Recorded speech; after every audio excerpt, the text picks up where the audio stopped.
Mahalaga ang puwersa ng mga reservist sa regular force ng AFP ayon kay Army Chief Major General Arturo Ortiz.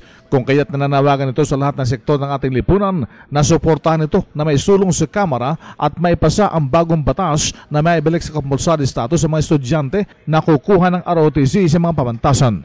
Well, ito sa mga programa natin ngayon na ito ata yung plano ng ating gobyerno na ibalik yung ROTC program. Kasi this is one way talaga na napabayaan nun, and nakikita natin na malaking bagay na may balik yung ROTC program ng ating gobyerno. Gaano kalawak ang may tutulong ng ROTC sa sandatahang lakas ng bansa? Malaking bagay ito dahil considering yung number ng mga estudyante natin ngayon, kung matap natin yung potential ng ROTC, malaking bagay ito na makakatulong sa mga gaya ng mga kalamidad na darating.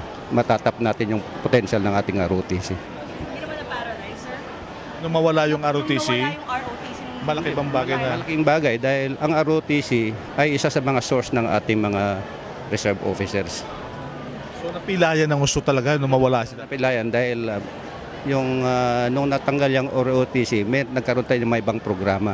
Gaya ng source ng ating commissionship sa officers ng Army, gaya ng mga OCS, yung Officer Candidate School. So yun ang naging isa sa mga alternative ng pag-recruit sa mga officers ng Army. Si Army Chief Major General Arturo Ortiz, RH 911, Bing Permento ng DZRH Nationwide.